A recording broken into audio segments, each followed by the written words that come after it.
Hi all, ಇವತ್ತು ನಾನು vegetable upma ಮಾಡುತ್ತಿದ್ದೇನೆ. ನಿಮಗೆ ಈ ವಿಡಿಯೋ ಇಷ್ಟವಾದರೆ ಲೈಕ್ ಮಾಡಿ, ಸಬ್ಸ್ಕ್ರೈಬ್ ಮಾಡಿ. ಹೆಂಡತಿ ಹುಷಾರಿಲ್ಲದಿದ್ದಾಗ ಗಂಡನಿಗೆ ಹೇಳುತ್ತಾಳೆ, ನಾನು ಏನಾದರೂ ಮನೆಯಲ್ಲಿ ಇಲ್ಲದಿದ್ದರೆ ನನ್ನ ಮಗಳು ನನ್ನನ್ನು ಹುಡುಕುತ್ತಾಳೆ.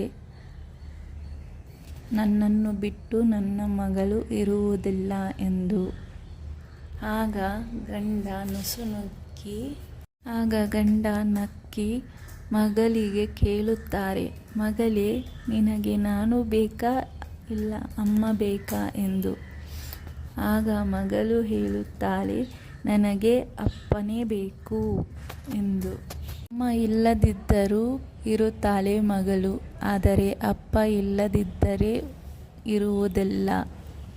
ಅಪ್ಪನಿಗೆ ಹೇಳುತ್ತಾಳೆ, ನೀನು ಎಲ್ಲಿಯೂ ಹೋಗಬೇಡ ಅಪ್ಪ, ನೀನು ಹೋದರೆ ನಾನು ಅಳುತ್ತೇನೆ ಎಂದು.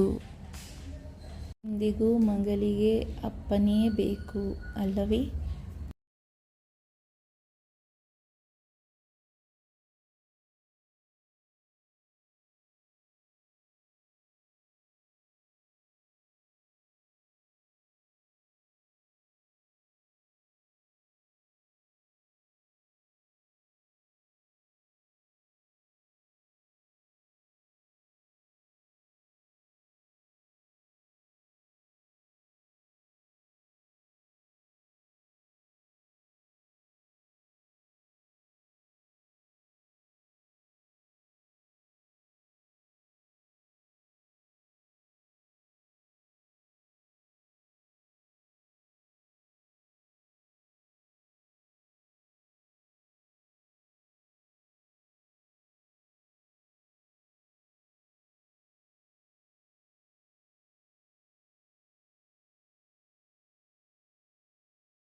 ಈ ವಿಡಿಯೋ ಇಷ್ಟವಾದಲ್ಲಿ ಲೈಕ್ ಮಾಡಿ, ಕಮೆಂಟ್ ಮಾಡಿ, ಸಬ್ಸ್ಕ್ರೈಬ್ ಮಾಡಿ. ಧನ್ಯವಾದಗಳು.